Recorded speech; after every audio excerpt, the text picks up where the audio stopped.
کہ اے اللہ تو نے ان کی طرف نبی بھیجے تھے، ان کی طرف کتابیں بھیجی تھی، ان کی طرف صحیفے اتارے تھے. تو اللہ تعالیٰ پھر اس امت سے سوال کریں گے کہ تمہیں اس چیز کا کیسے علم ہے کہ ان کے پاس جو ہے نا انبیاء بھی آئے تھے، ان کے پاس رسول بھی آئے تھے، ان کی طرف کتابیں بھی نازل ہوئی تھی، تمہیں اس چیز کا کیسے علم ہے؟ تو آگے سے آپ نے فرمایا کہ میری امت کہے گی کہ اے اللہ تیرے نبی نے ہمیں یہ بات بتلائی تھی اور تو نے اپنی کتاب کے اندر یہ چیز اتاری تھی کہ ہم نے نوح علیہ السلام کو کس قوم کی طرف بھیجا، شعیب علیہ السلام کو کس قوم کی طرف بھیجا، یعقوب علیہ السلام کو کس قوم کی طرف بھیجا، ہمیں تیرے نبی نے بھی بتایا تھا اور تو نے جو کتاب اتاری تھی ہمیں اس سے بھی یہ علم ہوا تھا. تو اس وجہ سے فرمایا کہ اللہ تعالیٰ نے تم کو امت وسط بنایا ہے، اور یہ بہت بڑے اعزاز کی بات ہے کہ امت محمدیہ کو اللہ تعالیٰ نے امت وسط بہترین امت بنا کر پوری امتوں کے اوپر، تمام امتوں کے اوپر گواہ بنا دیا. اس سے آگے ایک چیز کا اللہ تعالیٰ نے تذکرہ کیا، فرمایا کہ الذین اذا اصابتهم مصیبہ قالوا انا للہ و انا الیہ راجعون. یہ بات یاد رکھیے گا کہ جس کے اندر ایمان ہے اس کے اوپر آزمائش ضرور ہے. اللہ تعالیٰ نے ایک اور مقام پہ فرمایا ہے کہ اولا یرون انہم یفتنون فی کل عام مرۃ و مرتین. کیا یہ دیکھتے نہیں ہیں کہ ہر سال کے اندر ہم ان کو آزمائش میں ڈالتے ہیں، ایک مرتبہ یا دو مرتبہ. ہر سال انسان کی آزمائش ہوتی ہے ایک دو مرتبہ. اولا یرون، کیا یہ دیکھتے نہیں ہیں انہم یفتنون کہ یقیناً یہ آزمائے جاتے ہیں فی کل عام، ہر سال میں مرۃ و مرتین، ایک یا دو مرتبہ. تو جس کے اندر جتنا ایمان ہے اس کے اوپر اتنی اللہ کی طرف سے آزمائش آتی ہے، اور آزمائش ضرور آتی ہے. اور اللہ تعالیٰ نے فرمایا ہم تمہیں ضرور آزمائش میں ڈالیں گے. کس لحاظ سے ڈالیں گے؟ فرمایا انداز مختلف ہوں گے.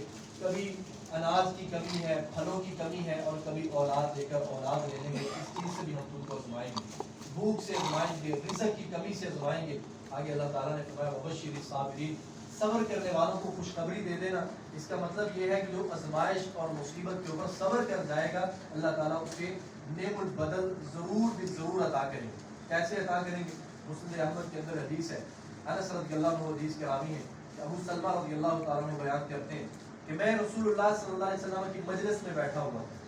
کہتے ہیں آپ نے فرمایا کہ جس بندے کے اوپر مصیبت آتی ہے نا وہ پڑھے انا للہ و انا الیہ راجعون. سارے لوگ اس کے اندر غلطی کرتے ہیں، پڑھتے ہیں انا للہ. یہ انا للہ نہیں ہے، انا للہ ایسے ہے. انا للہ، انا کے معنی ہے بے شک، انا کے معنی ہے یقیناً ہم. انا للہ، نبی علیہ السلام نے فرمایا کہ جن پر مصیبت آتی ہے وہ یہ پڑھتے ہیں انا للہ و انا الیہ راجعون. اور آپ نے فرمایا جس پر مصیبت آئے یہ پڑھنے کے بعد یہ دعا پڑھے اللہم اجرنی فی مصیبتی واخلف لی خیرا منہا. ابو سلمہ رضی اللہ تعالیٰ عنہ اپنے گھر میں آئے یہ حدیث سن کر، آ کر ام سلمہ سے کہتے ہیں کہ آج رسول اللہ صلی اللہ علیہ وسلم نے مجلس میں ایسی بات کہی ہے کہ جس سے مجھے بے حد خوشی ہوئی ہے، بے حد خوشی ہوئی ہے. ام سلمہ کہنے لگی وہ کون سی بات ہے؟ آگے سے انہوں نے بتایا کہ آپ علیہ السلام نے فرمایا ہے کہ جس پر مصیبت آئے وہ پڑھے انا للہ و انا الیہ راجعون، اور اس کے بعد وہ پڑھے اللہم اجرنی فی مصیبتی، اے اللہ میری اس مصیبت کے اندر مجھے اجر عطا فرما، واخلف لی خیرا منہا، اور اس مصیبت کے اندر یعنی یہ جو مصیبت آئی ہے اس کے نعم البدل بھی مجھے عطا فرما. تو یہ ام سلمہ کو بتایا کہ اس بات کی مجھے بڑی خوشی ہوئی ہے. یہ دو دعائیں نبی علیہ الصلوۃ والسلام نے بتائی ہیں. اللہ کا کرنا ایسے ہوا، شاید اللہ کی تقدیر میں لکھا ایسے تھا، اللہ کو منظور ایسے تھا. جس بات کے بارے میں ابو سلمہ آ کر کہنے لگے نا کہ مجھے اس چیز کی بڑی خوشی ہوئی ہے، اب یہ خوشی سنانے والے چند دن کے بعد فوت ہو جاتے ہیں، ان کا انتقال ہو جاتا ہے. یہ صحابی اللہ کو پیارے ہو جاتے ہیں. اب ام سلمہ جو ان کی زوجہ تھی، جو ان کی بیگم تھی، اس کو یہ ان کی بات یاد تھی کہ رسول اللہ کی مجلس سے یہ بات ملی ہے، مگر یقین اور ایمان تھا. وہ کہتی تھی کہ مجھے میرے خاوند کے ساتھ بڑی محبت ہے، بڑی محبت ہے، بڑی چاہت ہے، اس جیسا مجھے مل نہیں سکتا، کیونکہ انا للہ و انا الیہ راجعون. اللہم اجرنی فی مصیبتی واخلف لی خیرا منہا، دعا میں ہے کہ اللہ جو مصیبت آئی ہے اسے بہتر دے. تو وہ کہتی ہیں کہ میرا خاوند تو اتنی محبت کرنے والا تھا، اس سے بہتر مجھے کیسے مل سکتا ہے. کہتی ہیں پھر بھی ایمان تھا میرا کہ رسول اللہ نے یہ بات ارشاد فرمائی ہے. میں ایمان اور یقین کے ساتھ وہ دعا پڑھتی رہی. جب عدت گزرتی ہے تو رسول اللہ صلی اللہ علیہ وسلم نے ام سلمہ کی طرف نکاح کا پیغام بھیجا. تو پھر جا کر سمجھ آئی کہ اللہ کا فیصلہ برحق ہے، انسان اللہ کی حکمت کو سمجھ نہیں سکتا.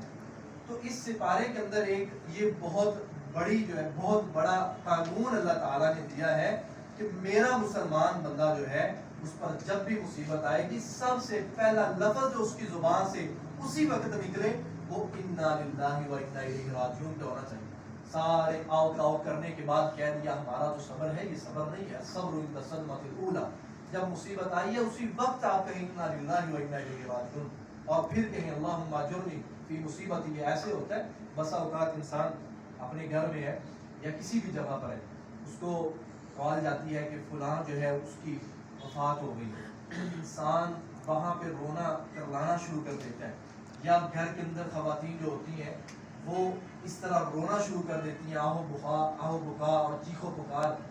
یہ مسلمان کی تربیت ہونی چاہیے. اور میں نے دیکھا ہے ایمان والوں کے جو گھر ہیں واللہ جب ان کے اندر وفات ہوتی ہے خواتین کی رونے کی آواز کبھی بلند نہیں ہوتی. بڑے ایسے میں نے خاندان دیکھے, بڑے خاندان دیکھے کہ جن کے گھروں کے اندر وفات ہوتی ہے خواتین کی رونے کی آواز نہیں بلند ہوتی.